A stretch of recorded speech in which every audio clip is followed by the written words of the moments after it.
Reka tubashimire nshuti bakunzi b'Ibigwi TV mwamara natwe makuru akomeye arebana n'umutekano ubutabera politike na diplomasi munyentwari Jérôme ndi muri studio kuhanga bw'ibyuma ahari Kevin ariko turi buze kuba turi kumwe na mugenzi wacu Olivier Rwamukwaya umburasirazuba bwa Repubulika Iharanira Demokarasi ya Kongo.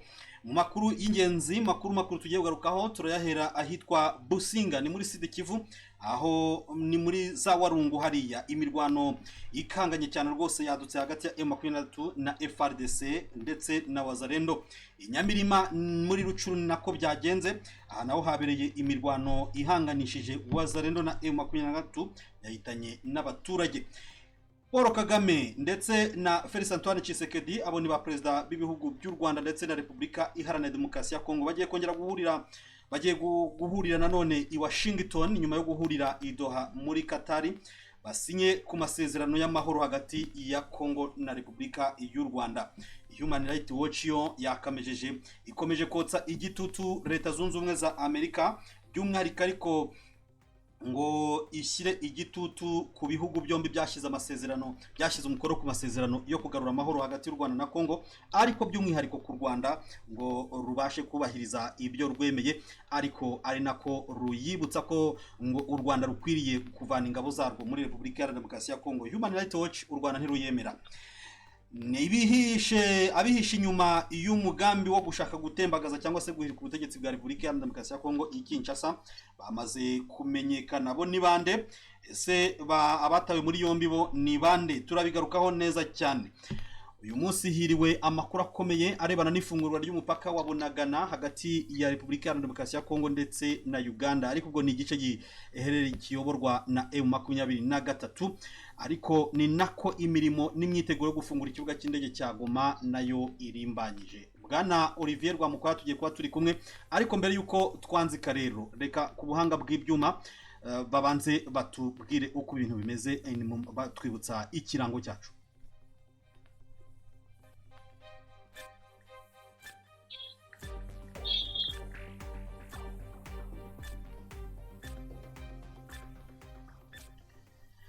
Yes, rero nyuma y'icyo kirango turababwira ko tuba turi kumwe n'Inuma Transport Limited. Iyi ngiyi ikagukorera serivisi zirimo gukodesha imodoka zitwara imizigo fuso n'amakamyo, igafasha abantu bashaka kwimuka, ikabimura neza cyane, igatwara abantu bagiye mu butumwa bw'akazi, igatwara abantu bagiye gutembera ndetse igakodesha imodoka ku bantu bari mu kiruhuko, igakodesha imodoka zitwara abageni, imodoka zose ziba ari nziza n'imivanda ni nshyashya. Kuri 0788 cyangwa se guteranya 250 utubona ku inumatransport@gmail.com aho ngaho rwose niho email yacu bibarizwa. Duhahirane Cooperative Building niyo nyubako dukoreramo muri etage ya kabiri ruguru mu Kindo Plaza niho iyo nyubako iherereye. Mu gikare haba hibereye isoko rya Gakiriro cyangwa se rya Gakinjiro ushaka kuryita isoko ryo ku Gisozi. Bwana Olivier Rwamukwaya urimo uratwumva ku buhanga bw'ibyuma batubwire. Ndabumva neza 5 kuri 5 rwose. Umeze ute? Tumeze neza ariko muri Rubavu na Goma ikibazo cy'imbeho idasanzwe. Urazamura volume abantu bakumve neza cyane. Ndimo ndayizamura. Zamura. Piga sauti kabisa. Jewe uri kunyumva neza? Ndimo ndakumva noneho sasungu. Ngo iwanyu ngo imbeho imeze ite? Dufite ikibazo cy'imbeho nyinshi. Mwambara ibikoti. Mwambara ibikoti bimwe birimo birebire. Barabyambaye kuva mu gitondo. Uyu munsi nabonye hari n'abanditse ko bagiye kuza imbeho idasanzwe. Ubwo niba muri Kigali yabagezeho twebwe hano muri Gisenyi iza ikubye inshuro 10 kabisa. Nivuga ngo abantu bireba batitira kabisa. Twazamo nimba effect z'ibirunga, effect z'ibiyaga ugasanga ntazo ryabayeho. Tumeze nk'abantu nkuko zimbeho iri mu bihugu n'iri mu mujyi wa Gisenyi nago. Ayandi umuntu yumva ageze nk'ibyumba arakabeho yumva naga ikibaye waho. Okay. Kunumva amaherutse. Kunumva amaherutse nkakumva. Ariko shaka ni gakeya uyo tubona hano twebwe. Reka rero tubifurize gukomera no gukomeza kwambara amakote kuko azana ubushyuhe. Ngewe ntago njya numva niyo haba hakonje nkuko hari igihe nakumva ubushyuhe ntabwo njya nkonja bya hato na hato. Reka twigire mu mirwano, niho nshaka ko duhera. Ni imirwano ikomeye cyane, ubwo twageze muri Kivu y'Epfo, aha nahitwa Businga muri Warungu muri Kivu y'Epfo. Tubwire ku by'imirwano, niho tugiye guhera tunasesengura. Ariko imirwano yashyamiranyije AFC 23 ingabo z'uwo mutwe ndetse n'abarwanyi ba Wazalendo bashyigikiwe n'ingabo za Kongo. Ubundi yagize ngaruka ki cyane cyane ku baturage? Ese dega materiel wabamenye ido nido kuri iyi mirwano yabaye? Amakuru wenda zagahuza na politiki yo muri no minsi ngo dukubirane tutaza no kujya n'ahandi yabereye. Gahunda igezweho ni yuko hari uburyo leta ya Kongo iri gukoresha Wazalendo muri Masisi no muri Rucuru, baze bicanze n'aba FDLR ndetse no muri gihugu cya Kivu y'Amajyepfo ngo batangize imirwano, batangize bagire ibikorwa bakora byo kurwana M23. Hanyuma ni leta ya Kongo nayo gutera biremereye. Twabuze tubona ejo gutegura abasirikare byo mu 60, ahubwo bazabahera aho abo babageze. Ubwo mbikubiye hamwe rero kuba muri Rucuru, Masisi, Tidiki muri za Warungu, ibitero byo kuba ni ibyabo Wazalendo kugira ngo batangize urugamba hakiri kare, hanyuma bazabe bafite centre bayobora leta ya Kongo izabone kuza kubapia bahereho bafata hehe bisubiza ibice bafashe. Bisubiza ibice bandi ntabwo yicaye. M23 aho precisement aho ngaho hari ya Businga muri Warungu, ndabona no ku birometero bike cyane bitageze kwica umuvu yahitwa Nyangezi kuri route nationale nimero 5. M23 iri byerekeje ibyo bibone axe ya Minembwe. M23 imira byitwara mite iri kwihagararaho, ariko iri no kwa deployment y'abasirikare benshi. Amakuru ari nuko nkira twabonyejo n'amakamyo y'abasirikare benshi bari mu Ventura bari kugenda, barimo abavuye Rumangabo benshi bajya kujya ku mirongo y'urugamba. Kuko nimba leta ya Kongo yiteguye nabo baritegura ngo yaba muri Sud Kivu, yaba muri axe ya Masisi, uko abazalendo bitwa Mutayomba rero ushaka kurwana, wenda bagire nk'agate, wenda bakontorora kangana nk'umurenge, kugira ngo leta ya Kongo ibonereho bahereze umusada w'ingabo yateguye. Ni nako none muri ruguru nanone za Rucuru nabiri kuba, ndetse no muri axe yindi ya Warikare bari uburyo batangiriza no leta ya Kongo iri kubikora ibi byose, iri gukoresha Wazalendo bari uburyo bagira ibice bakontora kugira ngo ingabo za Kongo zitangira neza ikorana nabo. Kugeza ubu ninde ukontorora icyo gice cya Businga cyangwa se Nyangezi muri rusange? Bose barivanze se cyangwa buri gice gifite uruhande rwacyo? Oya, ntabwo M23 na bamwe kontora Warungu yose, kandi harimo abo Wazalendo hakizamo n'ingabo z'abarundi ziturutse hirya. Bose n'uwo M23 nose Rucuru tuzi ko M23 ifashe yose. Bose nta mirwano wumvamo muri za Bwito, za Kishishe, Bambo, za Katsiru na he hose hakirimo aba FDL. Kandi tugiye kujya Nyamirima nyine byose nashaka kubikombinira icyarimwe kuko byose ni dosiye imwe. Nyamirima ngo bimeze bite? Nyamirima naho habaye imirwano ikomeye cyane, ariko iyi ngiyo yahitanye abaturage benshi. Hano bari kutwereka ko ari umuturage umwe, ariko andi makuru aratugeraho agaragaza ko ari abaturage benshi bapfuye rwose, ngo ntabwo ari umwe wishwe na bare peri. Ni ya masasu agenda. Ni Nyamirima yari mu mirwano. Komeza Nyamirima. Ni Nyamirima iri mu birometero nka 40 uvuye ahitwa Kiwanja. Kiwanja sase handi bajya bitoreza harya? Oya, Kiwanja nyamara barahitoreza, baratoreza haba amapasa. Ari promotion z'abakada zakoreraga Kiwanja. Aho bita Nyongera ntabwo ari uri gutoreza abapasinze ejo bundi bapasinge bita Kanombe. Kanombe. Ubwo rero aha baratubwira bati ni muri Nord Kivu Kiwanja hariya muri teritwari ya Rucuru, ahabyutse imirwano ikomeye cyane, kurasana kw'imbunda ziremereye n'izoroheje. Hanyuma rero amakuru ava muri kariya gace akaba avuga ko rwose barasanye hagati y'aba volontaire pour la défense de la patrie aribo ba VDP cyangwa se aba Wazalendo. Hanyuma abo ngabo ngo bari baturutse mu bihuru cyangwa se mu mashyamba ya hariya, naho na za AFC M23 izo ni ingabo zabo nazo zari hariya muri Nyamirima bavangavanze. Andi makuru akaza agaragaza ko rwose aba Wazalendo aribo batangije uru rugamba bashaka kugira gute kongera kwisubiza ibice bambuwe, baza gukubitwa na AFC M23. Ariko hano baratubwira ngo ni umusivile umwe wahaguye. Andi makuru yo arimo kunyura mu bikarakaza avuga ko rwose benshi bahaguye ku mirongo y'urugamba ako kanya. Ninde ukontoranya Nyamirima? M23. Okay. Nimba ibasha kugabwaho ibitero, niba Wazalendo ari batangije ibitero, ubwo nuvuga ngo yabitangije ku basanzwe bari ahantu, nabo basanzwe bahari. Kandi Wazalendo takwa na FDLR ko bose bazabitwa gutyo. Na FDLR iza muri mu gihugu witwa Wazalendo. Ngo ndaza kwanza mvuga nti aho ni muri Rucuru Nyamirima. Kandi FDLR yashinzemo imizi kuvamo bizatwara imyaka. Simvuze ngo bizatwara iminsi, batuyemo barabyaye. M23 bakafata bakabihorera, abahunga bakagenda mu wa FDLR, abandi bagasigara n'abagore babo. Abo ni bajya biyorganiza bakagaba ibitero rero. Bajya biyorganiza bakagaba ibitero bitoroshye ku ruhande rumwe cyangwa se urundi.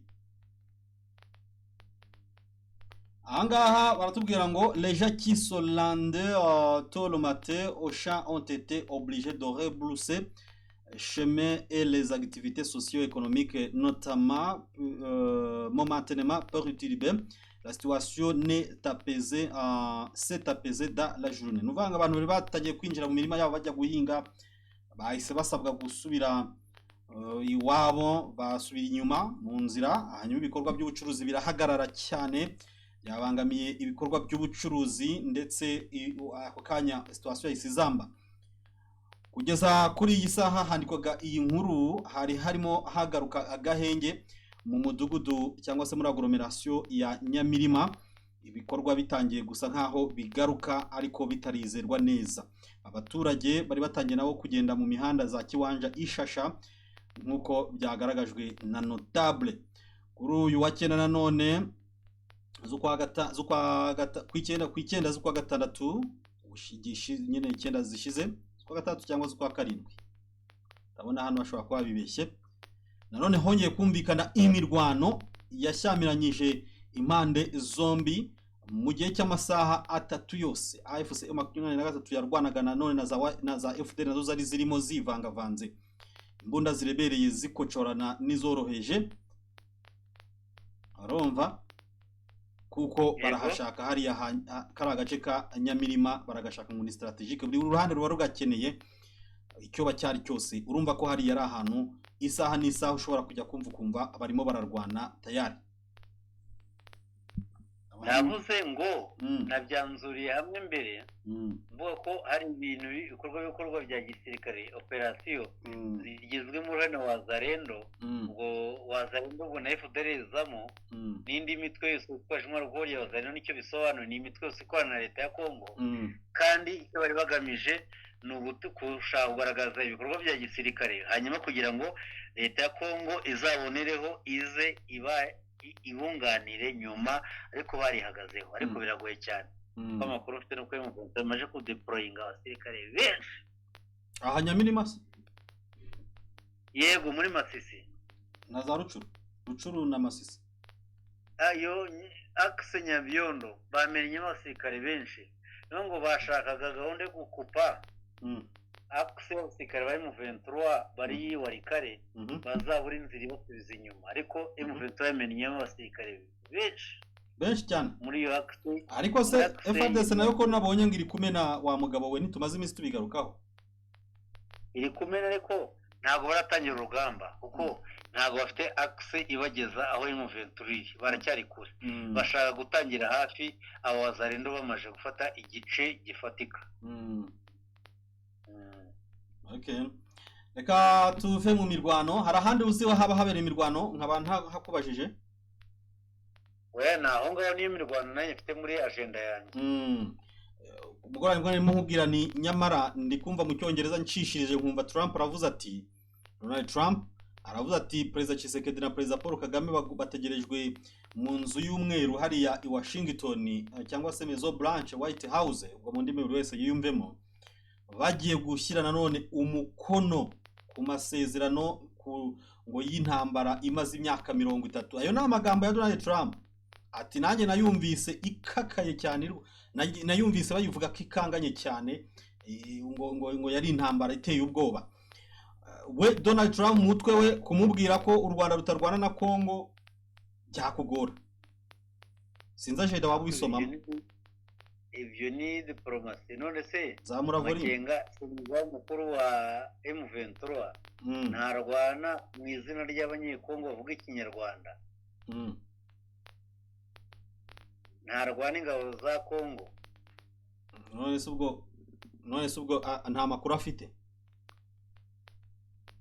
Arayafite. None se kayirengagiza. Ni nko kubona u Rwanda rusinyana na Kongo. Ni nko kubona u Rwanda rusinyana na Kongo amasezerano. Kuba mbibona nkuriye kuba numva miki. Ngombarije abadukurikiye. M23 nimba u Rwanda rusinyana na Kongo na Perezida wa Kongo n'u Rwanda zaje gusinya amasezerano, M23 ntago ibirimo ihari. Oya byibaza unasubize, ntabwo abantu tuzajya tubashyira mu rujijo. Mbaza ngo usubize. Ndakubajije ngo kuki u Rwanda rusinyana na Kongo amasezerano y'amahoro? Nuko bafitanye amakimbirane. Ava hehe ajya hehe? Iyo Kongo ishinja u Rwanda gufasha M23, kuko ngo nigeze hakana ko M23 ihari Rwanda, ivuga ko ifasha n'u Rwanda. Urubu bigatuma u Rwanda rugwana amakimbirane na Kongo. Neza u Rwanda rurabyemera? U Rwanda rubyemera. Neza kuki rwemera gusinyana nayo? Rusinyana na Kongo kandi amasezerano na Kongo na Amerika nareba n'ubucuruzi n'uburyo amakimbirane afitanye yavaho. Ubucuruzi buburetse gatoya hariya rwose humvikanamo ibintu bya retrait désengagement ni iryo jambo bakoresheje, ndetse na lever des mesures de défense. Ubwo ubucuruzi burimo aho ngaho nubuhe turebye iyo ngingo gusa ingamba z'ubwirinzi z'u Rwanda. Rero ibi ntabwo tuzakomeza tubigarukaho, ahubwo mbwira impamvu Donald Trump yakomeje gutsimbara avuga ati u Rwanda ati intambara y'u Rwanda na Kongo imaze imyaka 30, ngo narumvise ngo ni intambara y'akaga. Reka mbisome magambo ye ngo ils sont en guerre depuis 30 ans. Aya ni amagambo yashyizwe mu gifaransa. 7 millions de morts, ngo bamaze imyaka 30 mu ntambara, ngo imaze kugwamo miliyoni 7 z'abantu. Et il pense que le chiffre réel est en fait bien plus élevé que cela. Ngo hanyuma bakaba banatekereza ko ayo n'amagambo ye, banatekereza ko uwo umubare w'abahaguye ushobora no kuburi hejuru w'uwo nguwo. Ngo ça a été une lutte longue et brutale, ngo ni intambara yabaye ndende kandi yahutaje byinshi. Ati nous sommes très heureux d'avoir pu résoudre ce problème. Ati twebwe nk'aba Donald Trump nka Amerika twishimiye kuba twarabashije kugeza ku musozo cyangwa se gukemura icyo kibazo.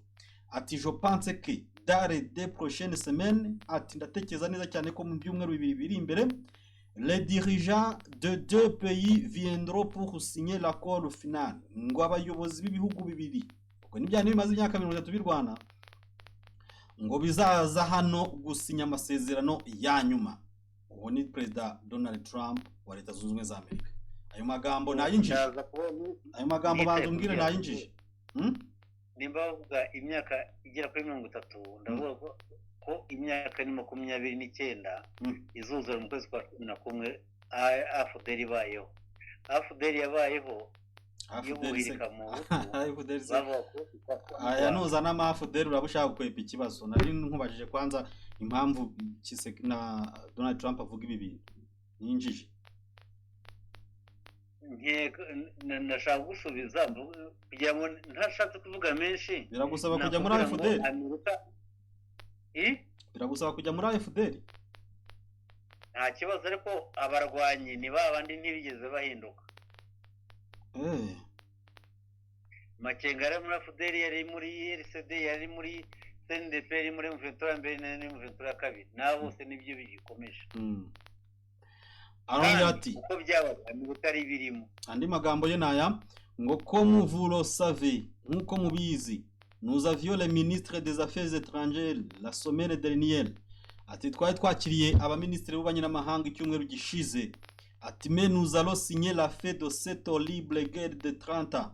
Ngariko ngo tugiye gusinya amasezerano ashyiraho umutemeri kuri iyi ntambara y'imyaka 30.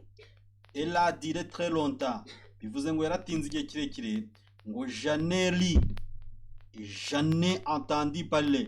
Ngo narabisomye ngo kandi nakomeje kugenda mbyumva. C'est une guerre brutale. Ni intambara yahutaje abantu, yahutaje byinshi.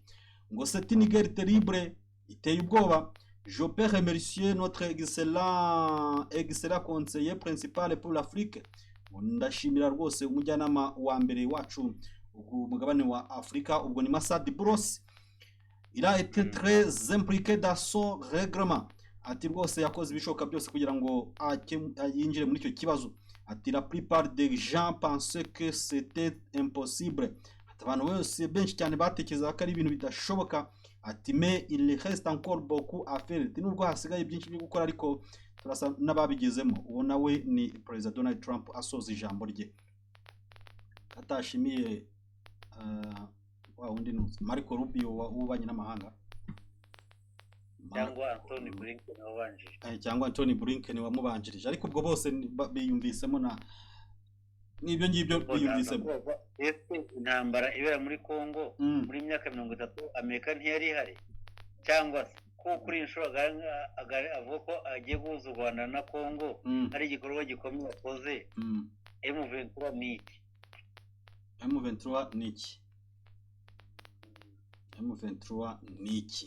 Ikibazo rero ntago ndibuza kwirinda nkubaza ngo ni iki, ahubwo turareka abadukurikira baze gukomentinga. Ariko abantu badukurikira bajye barakomentinga kandi bakomentinge J3, bakomentinge gentiment kandi gisirimu nyina pana. M23 n'abaturage ba Kongo baharanira uburenganzira bwabo, kandi amakuru yuzuye kugaruka nuko ari mu biganiro leta ya Kongo iyo Trump yavuze ni hagati y'u Rwanda na Kongo, kandi ku rugamba tubona aribo barwana na Kongo. Ibyo Rwanda na Kongo ni umubano mubi. Turaza kureba ibyo wenda ibintu tubihuze nyine tubashe kubona ibyo M23 na leta ya Kongo baganira, ko nkeka ko ibyo Rwanda na Kongo ntibyakemura urugamba. Hanyuma rero Human Rights Watch yo ikabivuga iti rwose leta z'ubumwe za Amerika mwokagira imana mwe mushyire igitutu kuri ibi bihugu kugira ngo bigire gute byubahiriza ibyo byasinye. Ariko nkotinze baragira bati la pression pour faire respecter les principes clés de l'accord ne viendra pas du Rwanda.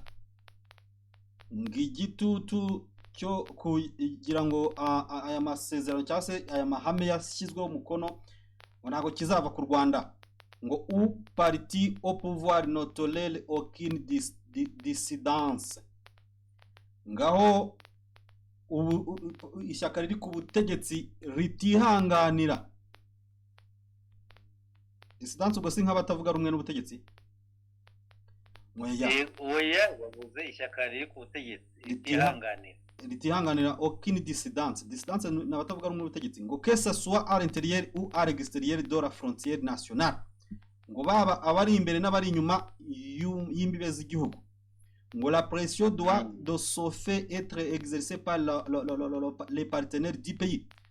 ngo ahubwo ngo igitutu ngo kigomba kuva ku bafatanyabikorwa b'icyo gihugu ngo les États-Unis devraient être prêts à imposer de nouvelles sanctions à l'encontre des responsables rwandais impliqués dans la commission d'abus État dénoncé publiquement le gouvernement s'il contourne les dispositions créées de l'accord.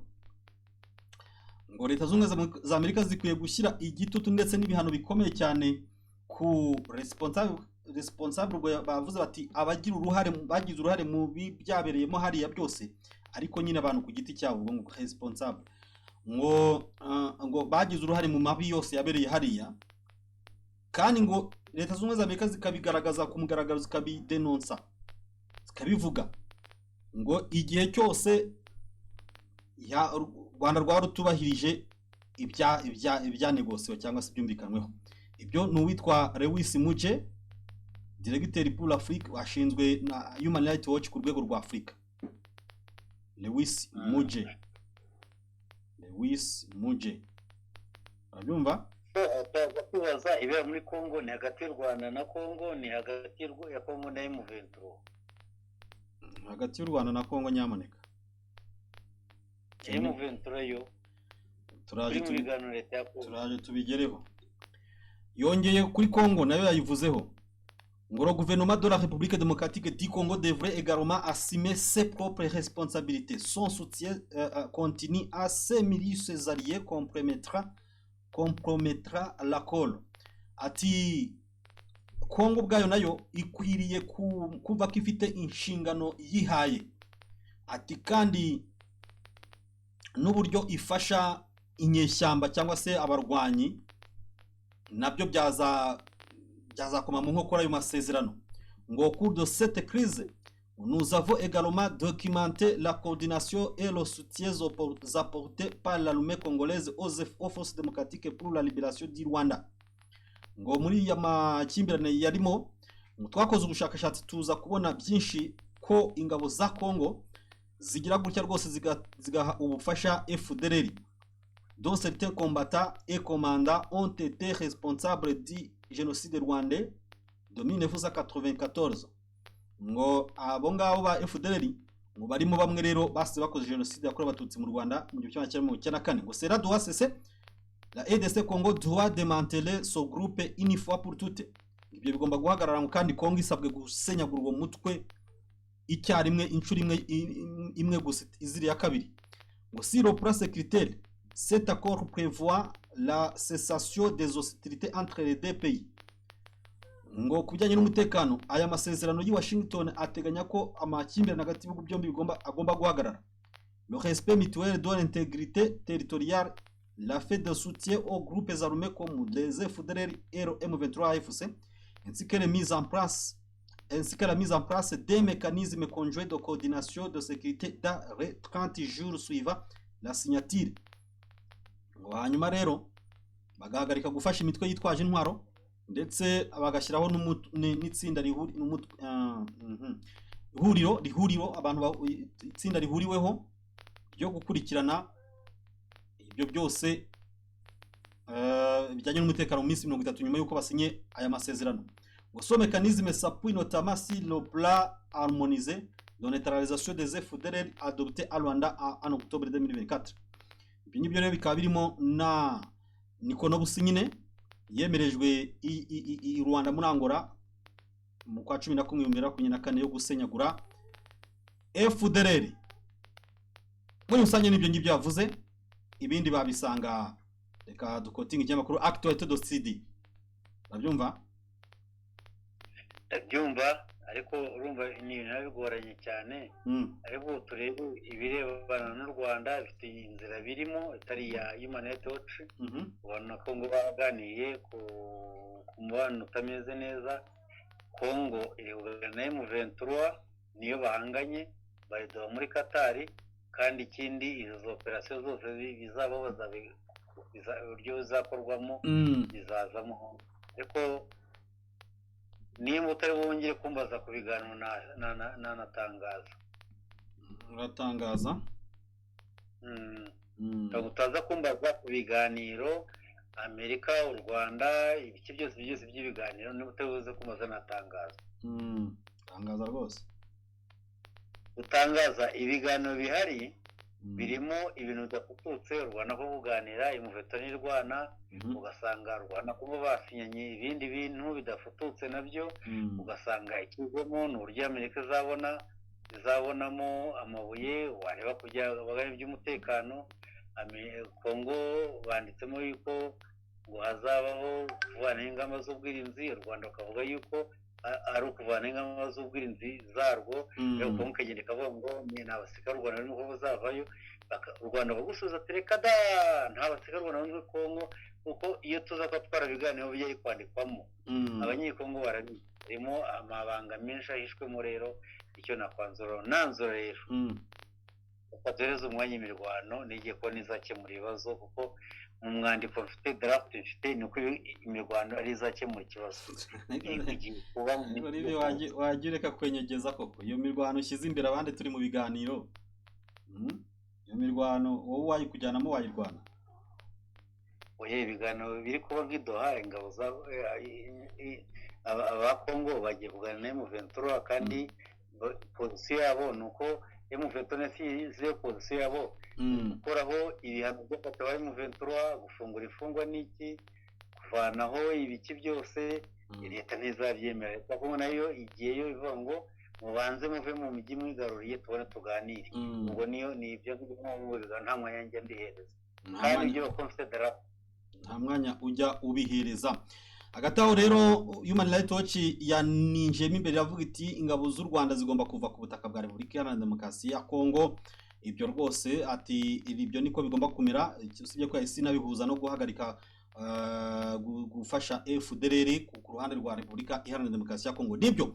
ariko witwa David Lammy uyu ni ministre w'ububanyi n'amahanga w'Ubwongereza uyu nguyu rwose yaganira na Perezida Paul Kagame ashima intambwe yatewe ni ministre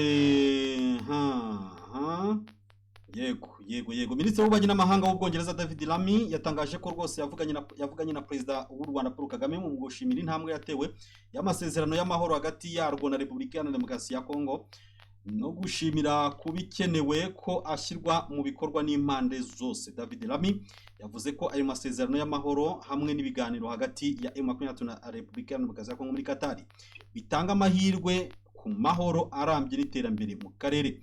Mu kwezi kwa Gashyantare rero kwa kabiri uyu mwaka Lammy yagiye i Kinshasa n'i Kigali abonana na perezida b'ibihugu byombi umuhate w'Ubwongereza wo gushakisha amahoro.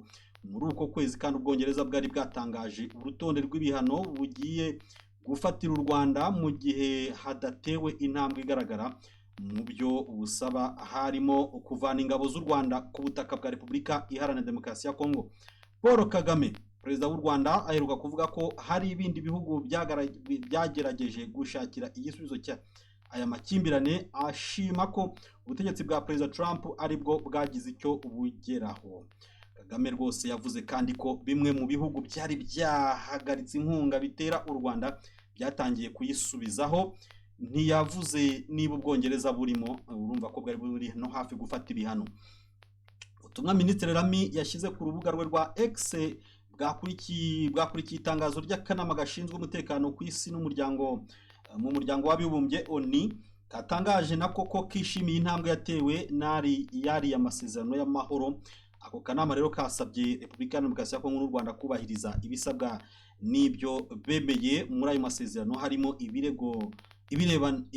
n'ibireba MONUSCO n'umwanzuro wa 2773 wako kanama karoni wafashwe muri Gashyantare uyu mwaka. Umwanzuro rero wa 2773 urimo ko ako kanama gategetse M23 guhagarika ko kanya imirwano no kuva muri Goma, Bukavu n'ibindi bice byose igenzura. Umwanzuro Olivier Rwamukwaya agiye kubanza kutubwiraho icyo ushobora kuzagira. Ngaho sobanura kubaho. 2773 w'akanama k'amahoro karoni wasohotse mu kwa mbere 2025 uvuga yuko M23 ganze musoro neza wasohotse mu kwa mbere se ahubwo wasohotse mu kwa mbere cyangwa wasohotse nko mu kwa kabiri ni muri nyuma Gashyantare nyine ni mu kwa kabiri uvuga ngo u Rwanda rugomba gukura M23 rugomba gukura kuva mu bice yafashe ubwo nuvuga ngo ni Bukavu Kamanyora Goma bakavamo hanyuma u Rwanda rugomba gukura ingabo zarwo ku butaka bwa Kongo hanyuma u Rwanda rugomba guhagarika inkunga ruhereza M23 hanyuma Kongo igomba guhagarika inkunga ihereza imitwe itaje intwarimo na FDLR irwana M23 hanyuma agomba gukurikizaho kubahiriza ibyavuye mu biganiro bya EAC na SADC bakomeza uyu mugambi w'amahoro ubwo ndaza kwibaza ngo ko bavuga ngo u Rwanda ruje muri Kongo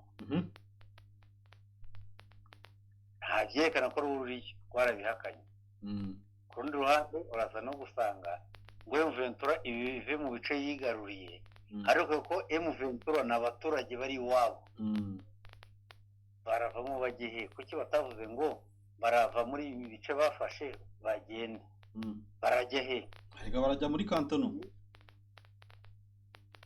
kandi bari iwabo Kantonema babe integre wowe ko ari amasezerano basinye ejo bundi aba kuba integre asinyemo yuko ugomba kuba kuyeba ko ube integre ugomba kuba warabaye royal kuri institution ngo nk'abaye mu vento ntabwo ushobora kuba integre ko ntibigeze baba royal waba royal se gute wabinyeshyambiri royal ibaho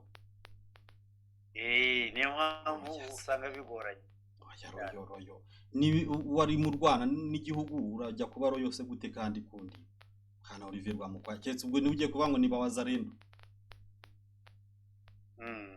hanyuma kuba royo nuko warabaniye inzego nimba wibuka ko amakenga biruka muri FARDC ariko none se bari kubanira gute inzego nyine kandi barigumuye ubwo icyo ni ahubwo ibyo biri muri bya bindi FARDC yempoje Kongo yo kubanza gukuraho kubakurikirana naho ubundi deserting cyangwa ko babyita ariko muri 2014 hasohotse itegeko ritsinywa na ministry rigirukana abamakenga mu gisirikare cya FARDC ntabwo barirukanywe ubwo rero kuba royo ntago mbyumva iyo bavuze ngo bavemo rero baba niho kurambika intwaro hasi bakabajyana ngo muri kantonema hakabaho integration ibyo ukakwanuka integration de groupe armées integration nizamo ibi yo ko warabaye royo kuri institution mwashyize intwaro hasi mwagiye muri kantonema niho hazabaho integration iyo institution uvuga iyo institution n'abantu batari no kumva institution ngo ni ibiki wenda badukurikira batiyumvira izo ndimi z'amahanga kuba royo kuri institution cyangwa se kuba umunyakuri kubaha kugendera mu murongo warabaniye institution bavuga ni FARDC warabaniye FARDC bose wabinyeshyambukana abantu ya FARDC reka nibyo nyine mubwira ngo kuri bo ntabwo bishoboka esko ibyo byose biyibutsa ko bafashe ibi bice aribo babiyobora bumva ari abantu bagenda bakemera kuba inzererezi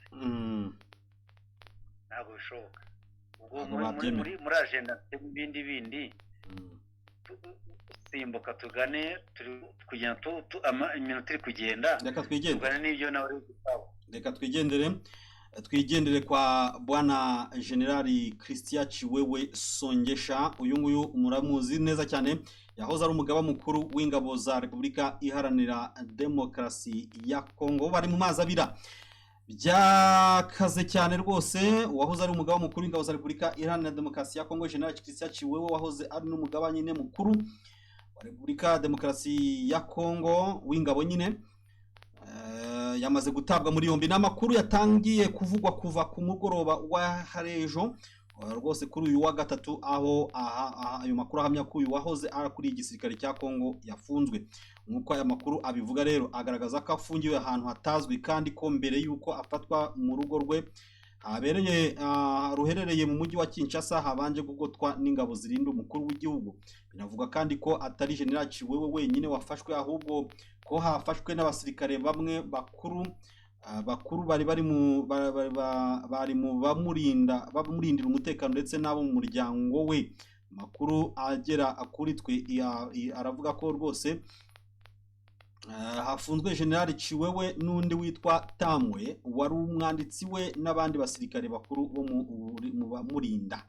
Makuru rero akaba akomeza avuga ko General Chiwewe azira kuba yaravuganye kuri telefone n'umuhuza bikorwa w'ihuriro Alliance Fleuve Congo FC23 Corneille Nangaa. Ni mu gihe iri huriro rya FC23 bizwi ko ahanini rigamije gushyiraho akadomo kanyuma ku butegetsi bwa President Felix Antoine Tshisekedi. Icyo cyaha wowe wakimubabarira? byagorana kukibabarira kabisa. Abaye yaragikoze. Cyakitwa ngo iki? Byabigoranye. Cyakitwa ngo iki abaye yaragikoze? Halo? Kumva. Ndimo ndakubaza ni cyakitwa gute abaye yaragikoze? Abantu bari kukurangaza se? Byabigoranye cyane kumva yuko uretse uko njye mbitekereza muri Kongo nta muntu ushobora kuba yakora kudeta pe. Abasirikare bacitsemo ibipande byinshi, ariko nimba wa mugani bamushinja ko yavuganye na Corneille Nangaa cyaba ari cya gikomeye, cyangwa se nimba yatanye ko inama hari ahuza abasirikare bakuru muri buryo batera kudeta, byaba ari ikibazo. Ariko kudeta kwenguwe muri Kinshasa biragoye. Ninabaho Tshisekedi azaba yayitesheje. Ariko ubundi ko bagerageza kenshira akiziritse ku muhoro karinda karuhuka kawuciye. Ibyo ntibishobora kuzamubaho.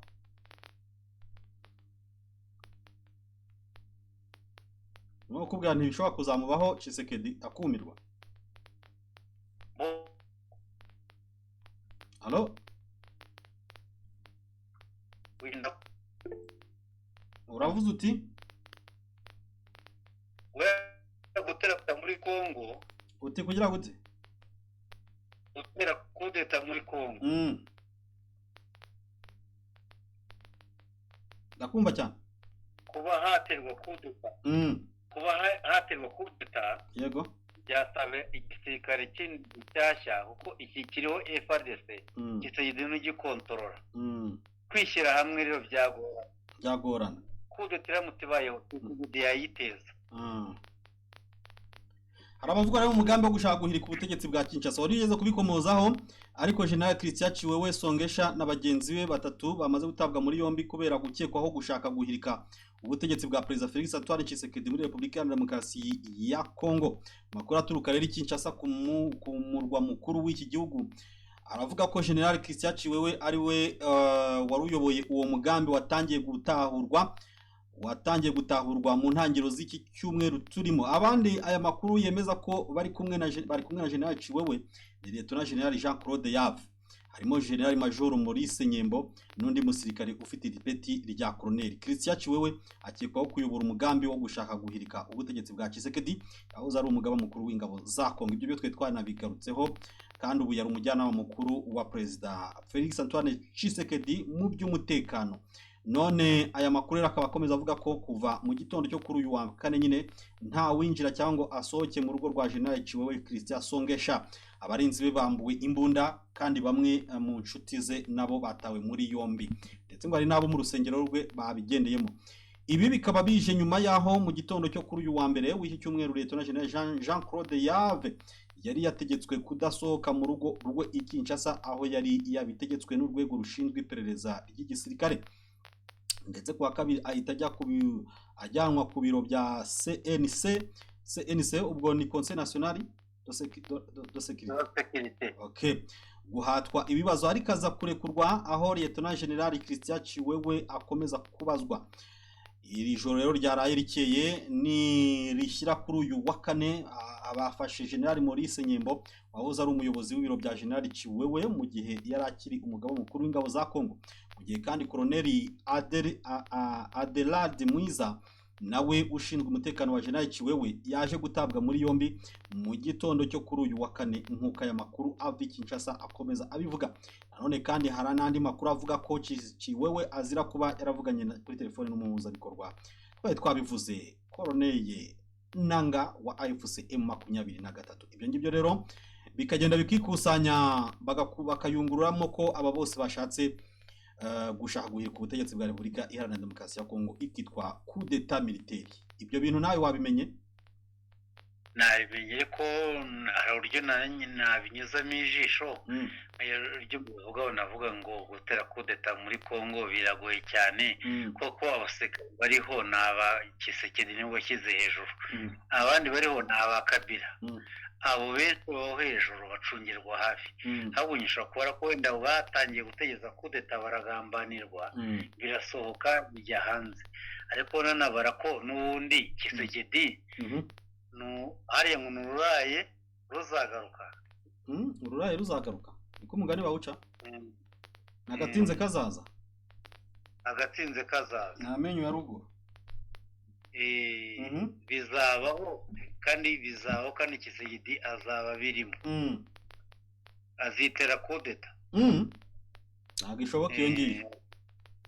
Azagenda ajye nko gutembera nko mu Bugereki, yagiye mu ruzinduko rw'akazi bamutere coup d'état agumeyo, abizi ko ari umutere. Kuko ibibazo Kongo igiye gucamo byaba bigoranye ko umuntu wese utekereza yabyikorera. Eske wibuka ko M23 yafashe Kivu zombi? Yarazifasha ariko ziracyarimo akavuyo k'abawazarino n'aba FDLR. Kandi hari ibice binini itaragenzura. Nose ubona hari gahunda yuko yazahava? Ntayo mbona. None se Abagande kubafashe territoire ya Granoro bagafatana n'uza bagafata na province y'Ituri, bazaharekura gute? Abagande ntabwo bafashe, ahubwo Abagande bari mu masezerano na Kongo, baje kurwanya ADF. Uburyo bariyo ntago ari gufata agace, ahubwo nukuza gutanga support mu kurwanya umutwe w'iterabwoba. Oya, barahafashe bamwe. Bahafashe barwanye nande? Bahafashe barwanye nande? Ntago bafashe barwana biyo masezerano. Ese wibaza impamvu amasezerano byitwa gufata? Kuki M23 itaje kurwana muri ibyo bice bikwiriye? Ntabwo nzi impamvu, ubwo nuko itarahagera. Ntabwo kuko ibifite mapping, hari ukuntu igenda ishyira ama superposition mu bijyanye na besoin zayo, kavuga iti irabanza échelle de besoin. Uzakurikirana uzasanga irwana ku mbibi z'u Rwanda za kera. Imbibi z'u Rwanda za kera? Ibyo rero watuma abantu bakomeza kuyishinja kugendera ahantu nyine u Rwanda rwakontorolaga, kugira ngo bavuge ngo u Rwanda rurashaka kwiyomekaho agace k'uburasirazuba ka Kongo nk'uko ngo kahoze ari ak'u Rwanda. Ibyo se byaba ari byo ushaka kuvuga nawe? Ntabwo ari gushaka kuvuga. Banzore barwanye baca muri Rubero, abavuga ikinyarwanda bamaje kubakorotera barakomeza orikare. Na Muhozi ari mu bandandi ndetse n'abahema n'abarendu b'Abagande. None se ntabwo ujya wumva bavuga ko bazabahoza Kongo yose? Hari uko batarahagera. Bugeze ubu Bisimwa bivuga se? Bisimwa tabivuga se? Bivuga cyane. Oya, ibyo bivuga na Kone Nanga se si mugenzi we, si mukuru we?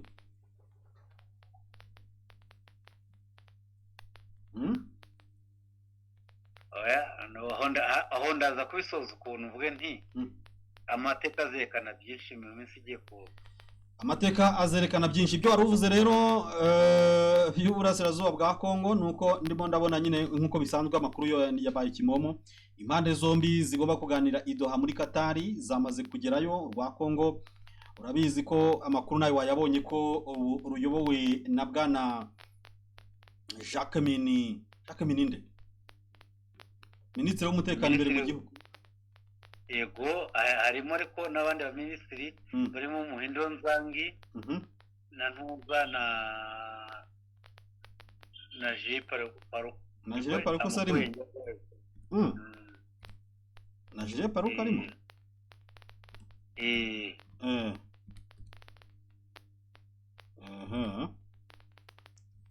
ubwo rero amakuru ari kugera hano aragaragaza ko hari ibanga M23 yishyiriye inyuma, yihishiye mu nyuma nyine. Mu byo igaragaza rwose harimo kujera Kivu zombi, Kivu mu gihe cy'imyaka 8, mu gihe muri za cahier de charge yari ifite mbere harimo imyaka 5, ubu yazamuye yagejeje ku 8. Ubu nibyo iri kuganiraho hariya muri Qatar.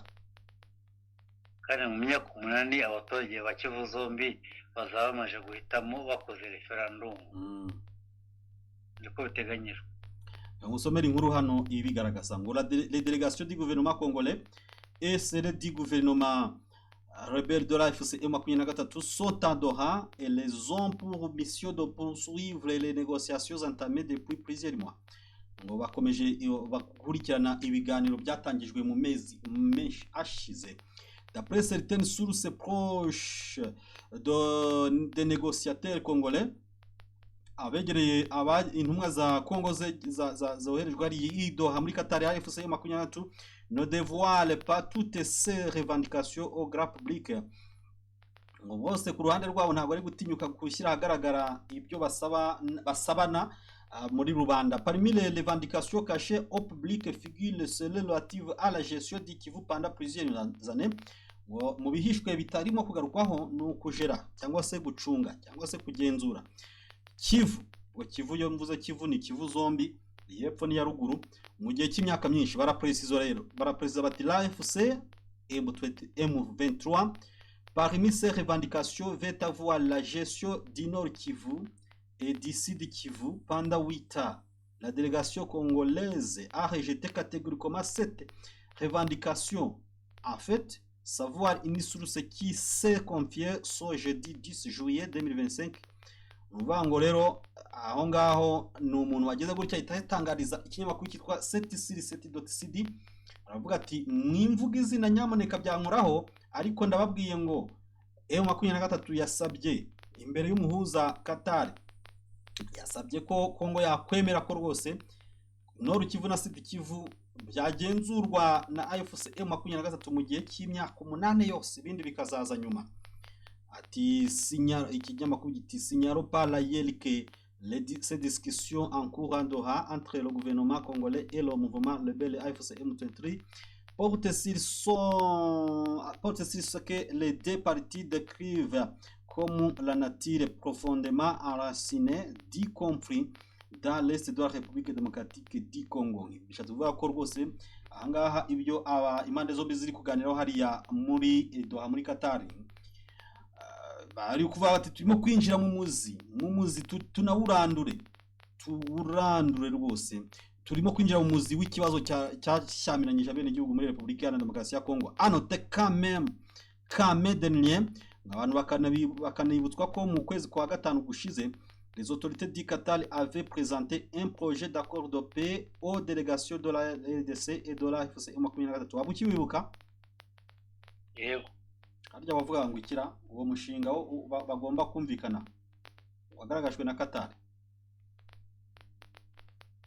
Bono Zamurije. Ibyo bumvikanye igihe ni ceasefire.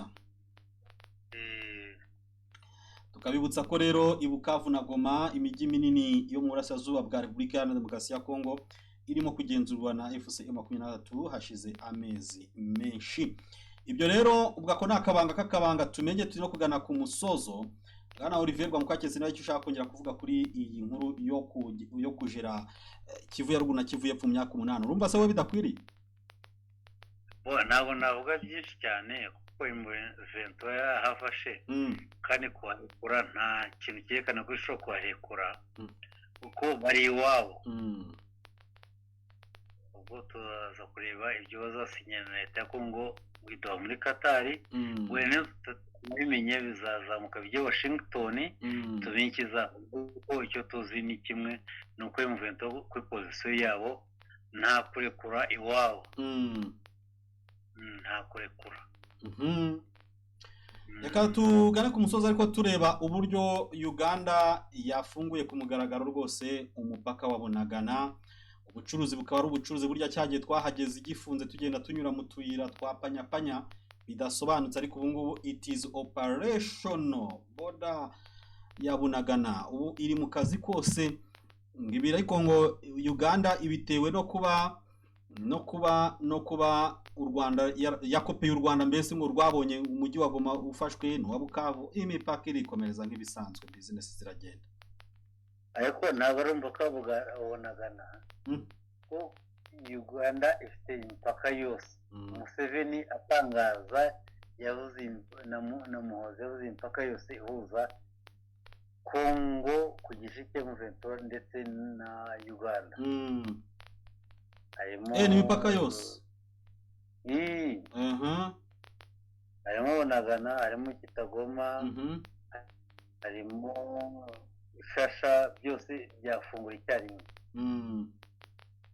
Bivuze ngo umuntu nje Bunagana ntabwo ibyo twanyuragayo bakatwandika mu gitabo uzajya uce nk'uko uducano za bariyeri na pete bariyeri baguhereza kashe ya Kongo. Kandi bizafungura abaturage ubuzima ko bafunze ubuzima babona ibicuruzwa n'imari kawunga n'umuceri byose bivuye mu Rwanda. Ariko ubu ngubu Rwanda bafunguye bagiye kuzabona umuceri kawunga n'iki byose biturutse i Uganda. Ubundi Bunagana buriya yari idakora wenda ari mu buryo bw'ibanga gake gake, ariko yarakoraga. Sinabonaga se uwambuka bamuca Sengisa nkwaje nyine nabonaga bamukubita Sengisa batambuka Sengisa akaba yatanze. Oya ariko ugeze ubona imodoka ipakiye nk'ibirayi by'Ubuganda yinjiye muri Kongo. Aya nabonaga uturifani nkabona utumoto turenze utwo nabonye. Ubwo uyu munsi amakamyo yatangiye kwambuka. Ibi biraza gufasha ku ruhe rwego abo ku ruhande rwa M23 kuko abo ku ruhande rwa Uganda byo n'urucabana. Na ku ruhande rwa Kongo batangiye kujya bishyuza.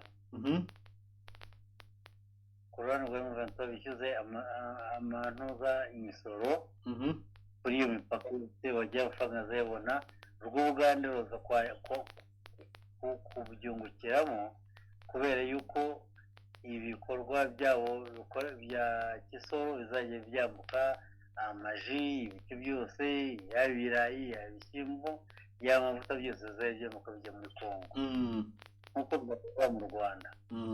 Kandi biraza kuba mu bwigunge abaturage barucu babonaga amavuta na kawunga n'umuceri uvuye mu Rwanda abazungu Bunagana nicyo bizo kubuhindura. Aho ngo rero bafunzwe ku busabe bwa Kongo ibwira Uganda iti mufunguye umupaka rwose, ngo abaturage barahejejwe umwuka icyo bise antisociale. Ibi byasabwe na Kongo none ngo bigeze ngahantu bumva Uganda yumva ko rwose bidakwiriye kuba bimeze gutyo kugeza ubu ngubu. Urebye Uganda yo ku Rwanda. U Rwanda rwizafunga imipaka. Abantu nyize mu Rwanda bajya muri Kongo bakagerayo nta kibazo n'icuruzwa bikambuka. Na Uganda turi kwifunga ku bw'ubusa kandi dufungure kuko u Rwanda rwafunguye. Ubu rero amabanki arafungurwa nanone mu mujyi wa Goma mu bitarenze mu mpera z'uku kwa karindwi. ariko nanone nyuma yo gufungura iyo mipaka ihuza Kongo na Uganda, imirimo yo kugira gute yo gusana ikibuga cy'indege cya Goma yaratangiye, ndetse ngo kizaba cyatangiye gukoreshwa mu ntangiriro z'ukwa munane. Amakuru niyo ari kutugeraho ahangaha. Bwana Olivier Rwamukwaya urumva ko ahubwo M23 by'amasezerano by'imyanzuro ya 27/73 byo rwose ibyo ngibyo ibyumva iyo ngiyo kuri za status ndetse no mu binyamakuru. Ibiri gukorwa ku kibuga cya Goma ni ukurebamo nimba nta bisasu bitezemo kugira ngo ikibuga cy'indege cya Goma, niba kureba ko nta bisasu bitezemo cyangwa ibintu birangamiye umutekano, bazadekarara yuko ifunguwe. Leta ya Kongo izemera ko indege zivuye Lubumbashi. Ibi nabyo ntibizaza mu minsi igiye kuza. Mu minsi igiye kuza hari icyo wumva nakubajije mbere yuko nkurekura wumva wakongeraho Bwana Olivier Rwamukwaya? Oya, ntacyo nashaka gusobanura ngo nimba ikigo cya Goma nicyo nshaka kuvugaho kidafunguye neza, mara gutegura ibisasu birimo bakadekara ko kimeze neza, kizafungwa. Eske Kongo yiteguye ko indege zizarubashe zikahagwa? Ibyo n'ibindi bizaza munsi igiye kuza. Ngo leta ya Kongo yiteguye ko indege zageze Lubumbashi zikahagwa. Ibyo turabitegereje, natwe twese turabitegereje. Bwana Olivier Rwamukwaya rero reka ngushimire cyane. Takoze cyane nawe. Yego, hanyuma rero Ingabire Victoire Umuhoza, uyu nguyu akaba ari umunyapolitike utavuga rumwe n'ubutegetsi bw'u Rwanda wamaze gutabwa muri yombi. Ingabire Victoire Umuhoza akurikiranyweho ibyaha birimo kurema umutwe w'abagizi ba nabi no gutegura ibikorwa bigamije gukurura imvururu muri rubanda. Ku wa 8 Nyakanga rero 2025 yagejejwe imbere y'urukiko rw'ibanze rwa Kicukiro ngaburane kwifungwa n'ifungurwa ry'agateganyo, ariko umucamanza yubahiriza ubusabe bwe yimurira urubanza kwa 15 Nyakanga. Amakuru yaravuga ko rwose akwiriye gukurayo amaso nyuma y'uko yifuje ko rwose ashaka kunganirwa n'umunyamahanga. Impamvu Ingabire Victoire yatanze asaba ko yakongererwa iminsi zirimo ko kuri ubu yunganiwe na Metre Gatera Gashabana, ari nawe wunganira abandi bantu 9 baregwa muri dosiye imwe. Akaba ashaka ko yagira umwunganizi mu mategeko we wihariye, kandi akaba mufite akorera umwuga muri Kenya, ndetse ko yasabye ko yahabwa n'urugaga rw'abavoka mu Rwanda uburenganzira bwo kumwunganira, ariko bikaba bitarakorwa.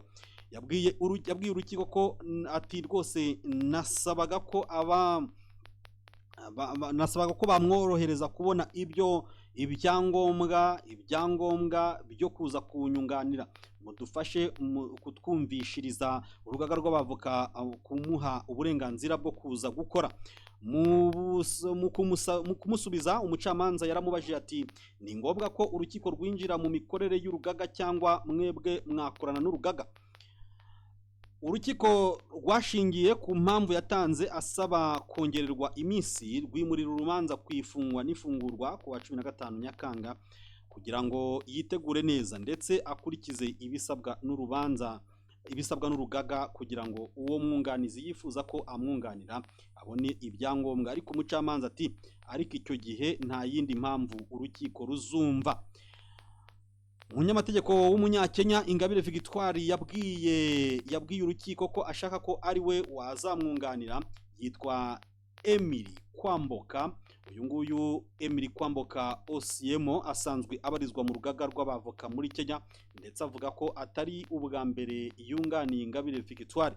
Mu kiganiro yagiranye na Igihe ku murongo wa telefone, Osiemo yavuze ko Ingabire Victoire yamuvugishije akimara gutabwa muri yombi, ariko batigeze bongera kuvugana, gusa ngo yamusabye ko yasaba ibyangombwa mu rugaga kugira ngo azashobore kumwunganira. Yagize ati yaramvugishije ampa amabwiriza yuko nasaba uburenganzira bwo kuzamwunganira, ariko ubu sindi kubasha kuvugana nawe bitewe n'uko bimumereye ubu ngubu ari mu maboko y'ubushinjacyaha kugira ngo tuvugane byinshi. Igihari nuko gusa urugaga rw'abavoka mu Rwanda rwamu uburenganzira nkabasha kuza kumwunganira. Nubwo bimeze bityo, OCM avuga ko atazi neza niba ari we Ingabire yahisemo koko nk'uzamwunganira. Avuga ko niba yaramuvuze mu rukiko ubwo bishoboka kuko atabashije we gukurikirana ibyiburanisha riherutse. Ati niba yaravuze izina ryanjye ubwo bishoboka ko ari njyewe, sinzi niba hari undi muntu duhuje amazina. Yavuze ko icyasabwa kugira ngo yunganire Ingabire ari uko urugaga rw'abavoka mu Rwanda rwamuha uburenganzira hashingiwe ku itegeko ryo mu Rwanda ryorohereza abanyamategeko bo mu muryango wa Afurika y'Uburasirazuba. Bivuga ko umunyamategeko wese wo muri East Africa ushaka gukorera mu Rwanda agomba guhabwa uruhushya. Urugaga rero rwamwimye uruhushya. Mu gushaka kumenya icyo urugaga rw'abavoka mu Rwanda ruvuga kuri iyi ngingo, igihe yagiranye ikiganiro na Maître Nkundabarashi Reo Moise uyobora uru rugaga, avuga ko yakiriye ubusabe bwa Maître OCM wo muri Kenya asaba ko yahabwa uruhushya rwo gukorera mu Rwanda igihe gito kugira ngo yunganire Ingabire Victoire.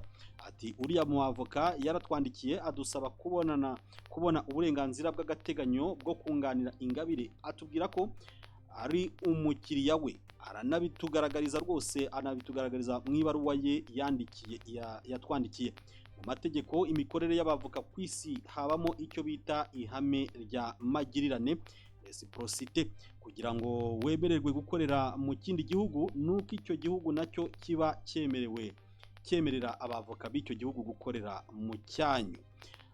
Maître Nkundabarashi yavuze ko atari ko bimeze kuri Kenya kuko yo itemerera abavoka bo mu Rwanda gukorerayo, bityo ko ukurikije iryo hame rya magirirane n'u Rwanda ubu rwahisemo kutemerera abavoka bo muri Kenya gukorera mu Rwanda.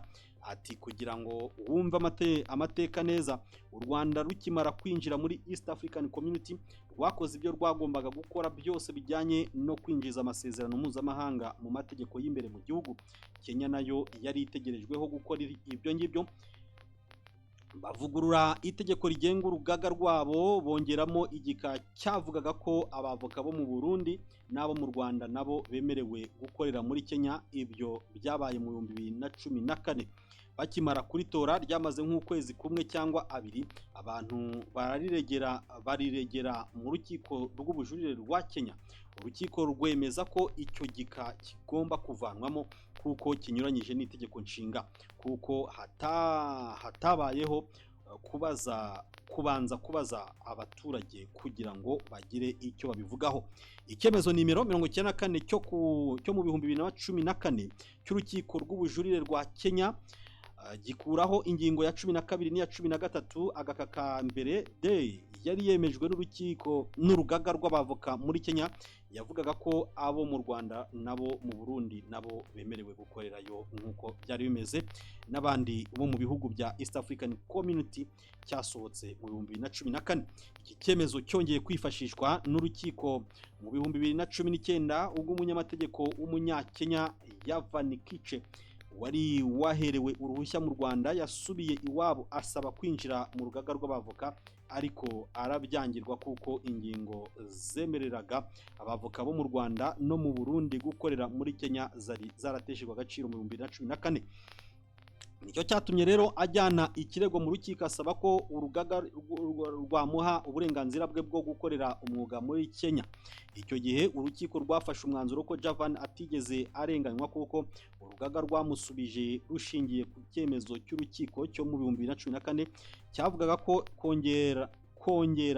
kongera ingingo zemerera abavoka bo mu Rwanda no mu Burundi gukorera muri Kenya binyuranyije n'itegeko nshinga. Maître Nkundabarashi yavuze ko mu Rwanda, ati rwose mu Rwanda twakoze ibyasabwaga byose, twebwe ku ruhande rw'u Rwanda twatangiye kwemerera abavoka b'abanyakenya kuza gukorera mu Rwanda. Hari n'abari hano ubu ngubu bakorera mu Rwanda. Igitekerezo rero cyari gihari, twatekerezaga ko nubwo muri Kenya barikuyeho bari buze kongera bakabaza noneho abaturage, noneho rero bikajya mu itegeko ryabo ry'imbere mu gihugu. Kuva mu 2014 kugeza uyu munsi nta kintu na kimwe ibyo bintu bigeze babikoraho. Noneho rero icyaje no kuba nuko hari abo twemereye hano b'abanyakenya basubiyeyo ngo basabe nabo kwinjira mu rugaga rwabo, barabangira. Bavuga yuko abantu bavuye mu Rwanda bafite systeme y'imyigire itandukanye no muri Kenya batakwemererwa gukorerayo. Yavuze ko nk'uko u Rwanda rwihutiye kwinjiza ibyo rwasinye mu masezerano mpuzamahanga mu mategeko yarwo bwite, batekerezaga ko n'ibindi bihugu bya East African Community ariko byari kubigenza, ariko kugeza ubu bikaba bitarakorwa mu bihugu byinshi. Ati aho rero niho hari ipfundo ry'ikibazo. Ibihugu byari bifite inshingano zo kwinjiza ibikubiye muri ayo masezerano mu mategeko agenga imyuga y'abavoka mu mpande zombi. Kenya rero yageze kugeza uyu munsi ntabwo ariko bimeze. Ni ukuvuga ko mu yandi magambo ibintu atari magirirane, kubera ko batemerera abanyarwanda gukorera umwuga muri Kenya. Natwe rero ntabwo twakwemerera abanyakenya gukorera mu Rwanda. Ngayo nguko muri rusange ibirimo kuba kuri Madamu Ingabire Victoire Umuhoza. Ariko nanone Maître Osiemo yarasubijwe ntiyanyurwa. Umuyobozi w'urugaga rw'abavoka mu Rwanda yavuze ko Osiemo Emery bamusubije bamubwira ko ibyo yasabaga byo gukorera mu Rwanda bitakwemerwa kuko Kenya itubahirije ihame y'amagirirane. Yavuze ko ibaruwa ye ya mbere yayohereje ku ya 25 Kamena, bakamusubiza ku ya 27 Kamena 2025. Ati amaze kutwandikira twaramusubije turamubwira tuti kubera ko ari uko ibintu bimeze ntabwo twakwemerera uruhushya rwo gukorera hano mu Rwanda by'igihe gito, kuko mu mategeko ngengamikorere y'urugaga iyo umwavoka w'umunyamahanga ashatse kuza gukorera mu Rwanda asaba uburenganzira umuyobozi w'urugaga mu byo asuzuma harimo no kureba niba icyo gihugu cyemerera abanyarwanda kuba nabo bakorera aho aturutse. Kubera ayo mateka na Kenya rero kugeza n'uyu munsi atarahinduka, niyo mpamvu natwe tumubwira ngo ntabwo wemerewe gukorera mu Rwanda. Naramusubije ndamubwira nti ubwo uburenganzira ntabwo ubwemerewe. Yego yarongeye arandika avuga ko ari ibaruwa y'ubujurire kubw'icyo gisubizo. Hano rero we akoresha amasezerano ya East African Community ndetse n'ibijyanye no korohereza urujya n'uruza rw'abantu n'ibintu. Avuga ko yakagombye kuba yemerewe nawe kuba yaza agahabwa ubwo burenganzira bwo kuba yakorera hano. Ubu turimo gutegura indi baruwa kugira ngo tumusubize ariko bamushwishuriza cyangwa se bamuhakanira. Yongeyeho ko ikintu gitangaje muri iyi baruwa yita y'ubujurire ngo nta hantu na hamwe avuga kuri ziriya manza namubwiye ubwo namusubizaga zavanyweho ubwo uburenganzira ku banyarwanda. Nta hantu na hamwe abivugaho, ahubwo we aravuga ngo ntabwo akwiye guhorwa Kenya itarubahirije ibyo yagombaga gukora. Hano turavuga ku mategeko mpuzamahanga. Igihugu cyawe niba kitubahirije ibyo kigomba gukora nk'inshingano, ntabwo wavuga ngo wowe wagira uburenganzira cyo kitakoze ibyo kigomba gukora.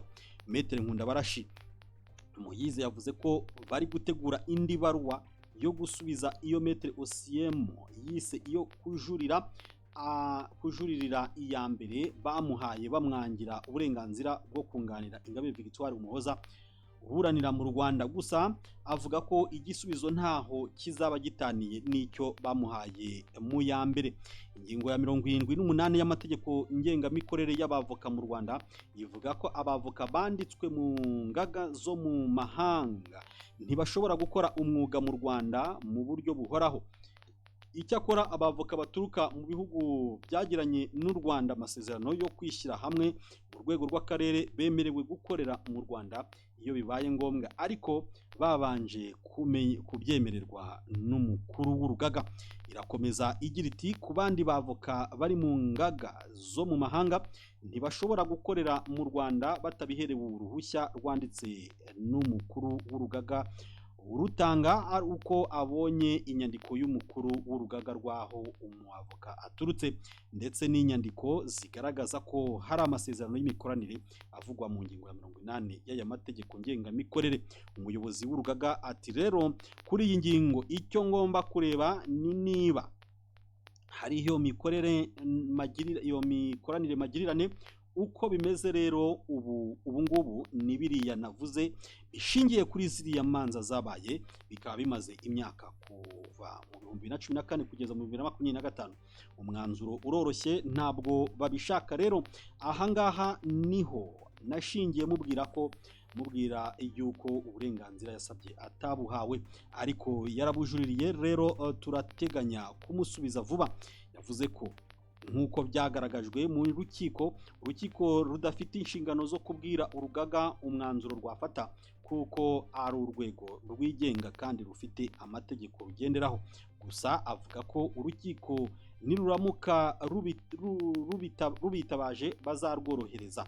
Ati urukiko nirushaka ko tugira icyo tubivugaho tuzabikora, n'izi nyandiko nibashaka ko tuzibereka tuzazibereka. Ngibyo rero Ingabire Victoire azasubira imbere y'urukiko ku ya 15 Nyakanga 2025. Ubwo Nyakanga nyine n'uko kwa karindwi yatawe muri yombi nyuma y'uko byifujwe n'urukiko ko akorwaho iperereza rifitanye isano nabo bivuga ko rwose ari abambari cyangwa se abayoboke b'ishyaka rye bafunzwe, barimo n'umunyamakuru Theoneste Nsengimana. Ngayo nguko amakuru akomeye areba n'umutekano, ubutabera, politiki na diplomasi. Nitwaje ko Munyentwari Kevin yari kwanga bw'ibyuma. Tuze kongera gusubira mu zindi update. Hasta la vista.